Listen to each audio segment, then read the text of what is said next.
Ladies and gentlemen, Tesla stock had a great day today, but it's just the start.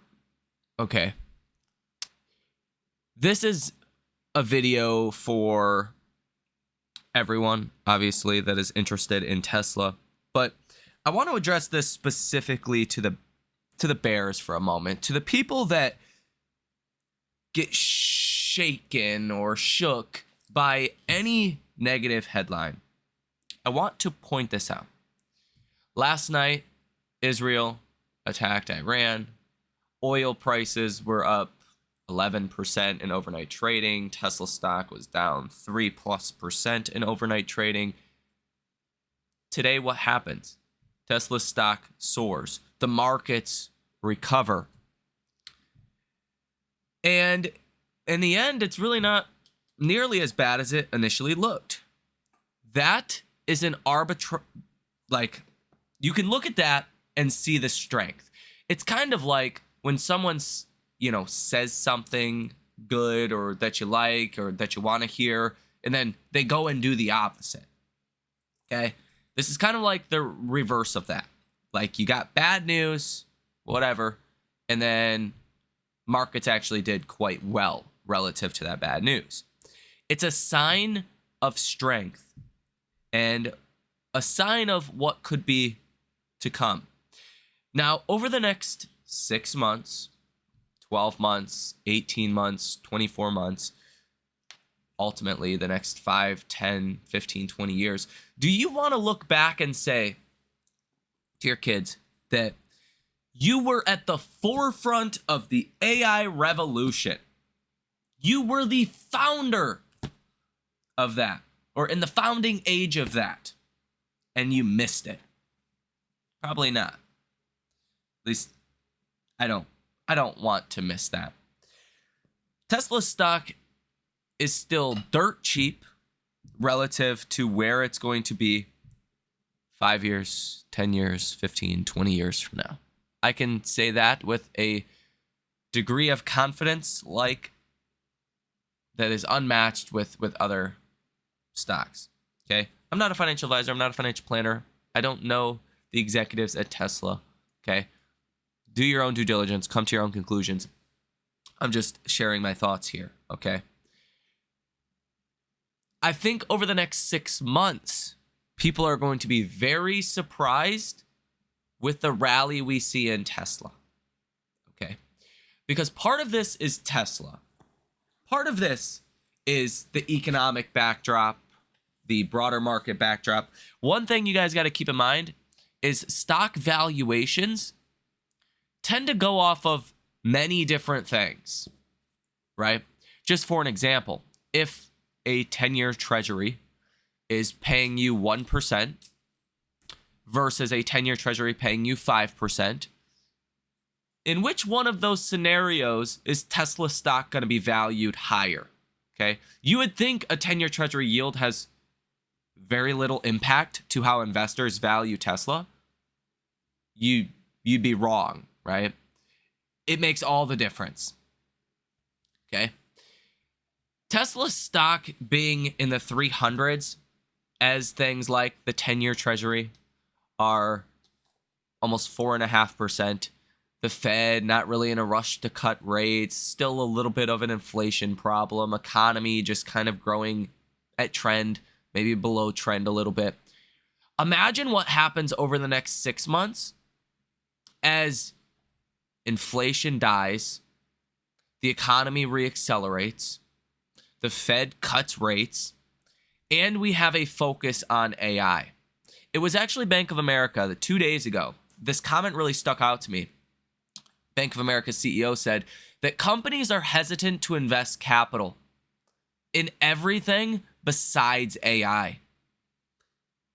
AI growth is with us. It's not going away. Companies are investing in AI. Now, once we get clarity on things like the tax bill, then some of the expenses, write-offs, some of the finer details in that tax bill, I think you could see broader investments pick up, manufacturing investments, factory investments, things like that.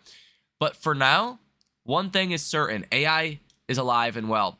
And I don't know if I would say we're going to see like an AI bubble anytime soon. I think trying to predict a bubble is typically like not a good idea. But I could see some euphoria at the bare minimum start to come into some of these AI stocks. And you might think there's AI euphoria already. There's not. Okay. This is nowhere close to AI euphoria. Any company you really look at right now, you can justify its valuation. Okay. Euphoria, I think, is where it's really hard to justify a company's valuation. Okay. Now, Tesla is a little bit different, and I've explained this before, because Tesla's TAM is unlike any other company in history. Okay? What does TAM stand for? It stands for total addressable market. What is the total addressable market for self-driving cars? Everyone, every car, anywhere. Robotaxi, again, everyone, almost 9 billion people. That's the total addressable market. What is the total addressable market for humanoid robots?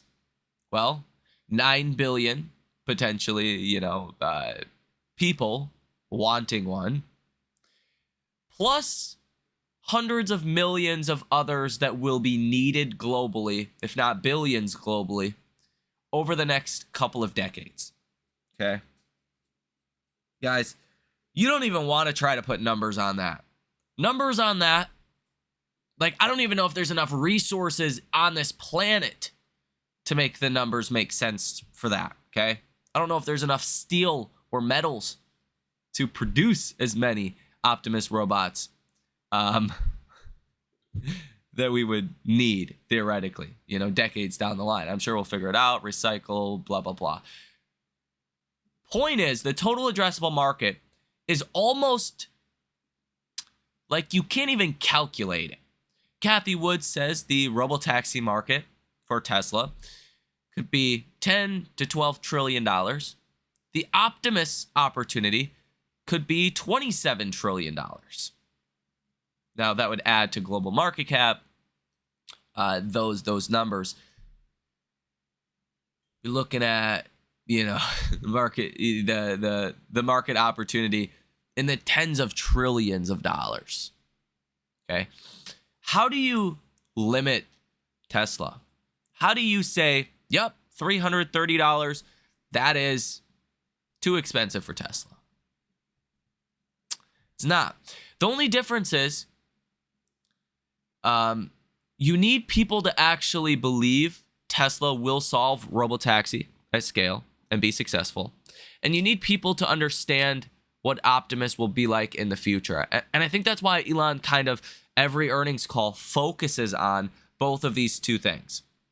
Because imagine if 70, 80, 90% of investors realized the opportunity that I have just shared with you in this video for Optimus and robotaxi.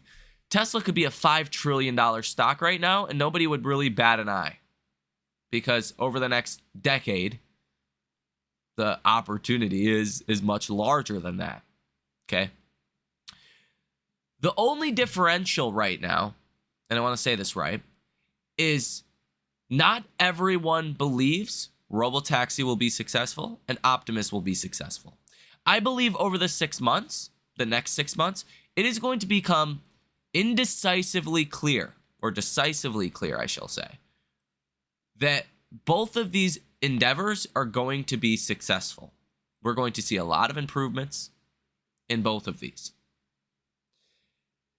And that's where the much larger rally in Tesla actually takes place. Now, again, I think there's going to be a bit of euphoria. Imagine it like this. If there's not much growth in other areas of the economy or markets, just kind of average growth, and then AI has all of this exponential growth. Like companies are just continuing to invest, hand over fist in AI. Markets are probably going to gravitate their investments towards AI. So I don't know if I would call it a bubble as I'm expecting, rather just a lot of concentration with AI investments. That could be data centers, that could be, specialized AI names. That's definitely going to include Tesla. But I think over the next 6 months, by the end of this year, Tesla could be a $600 stock. A double from here could be fairly easy. And I think if things go well next year, Tesla could be $900, $1,000 per share. Again, pretty easily. $1,000 per share, like $1,100 per share roughly, would be about a $3 trillion market cap. I could see that. Next year. As long as, we're actually deploying Optimus in use cases. There's some revenue coming in from that. And again, inflation's dead. Economy's strong. A focus on AI investments. With Tesla accelerating their AI. Yeah. That could be a pretty good outcome for Tesla stock over the next 6, 12, 18 months or so. And I think a lot of people are going to miss this and end up chasing. In fact, one of the reasons I think today was such a good day for Tesla is, of course, the stock did well. But look at this. You had 3.5 or 3.6 million shares today that were covered in Tesla. Like, the rally today wasn't really a short covering rally, but what it looked like today was when Tesla stock hit that low of about 313, hedge funds and institutions started covering their short positions pretty aggressively. They want to get out of their short positions. Probably has to do with the positive things going on at Tesla, internally with Optimus and with Robotaxi and all of that.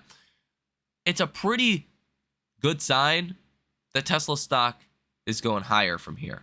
And I think broader markets are going higher from here. I think the broader markets are going to be up 20% from now into year end because of some of the things I've outlined here in this video. And I just think Tesla could go up 100%. It could well outperform what the broader markets do.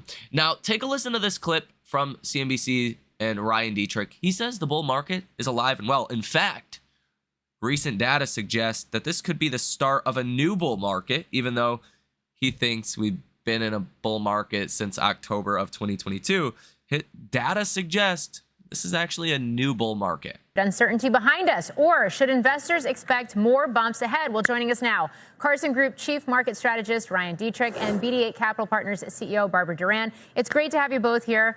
Ryan, I'm going to kick this off with you. Yeah. You're here with me on set. Yes. You were bullish back in mid to end of April. It was a contrarian call at the time. Yeah. You're still bullish. Why? We are. First off, thanks for having me in person. This is neat to be here like this. This is fun. There's a couple of reasons. I think just look at today. Look at today. I hear all these people saying breadth is weak, market breadth is weak. But Morgan, when you look, we're in all-time highs on the S&P 500 advanced decline line, on the NYSE advanced decline line. All 11 sectors in the S&P 500 are above their 50-day moving average. To me, that says there's a lot of breadth. And one more thing, I don't know if I've heard this mentioned yet today. That bond auction was pretty solid. Remember 3 weeks ago we had that bad bond auction and the stock market sold off, yields went up, nobody wants to own the United States. Well, today it came in really solid. So there are some real positive things to say to us. This bull market's alive and well. Barbara, do you see it the same way? Is the bull market alive and well? Would you be buying here? I would not be buying here, but it's hard to argue with Ryan because things right now do look pretty good. You just had the PPI today, excuse me, and CPI yesterday. Inflation continues to come down, but you are clearly seeing signs of a slowing economy with job growth. And no matter where you look, whether it was the jobless claims higher than expected today, the continuing claims the highest since late 21, you look at manpower stats, job openings down, posting, the non-payroll. So you're clearly seeing a slowdown there. And we do know that the tariff impact has yet to be felt. I mean, it was only just in early April that we had the widespread tariffs and the ones that were shocking in number. And so you're just going on May data.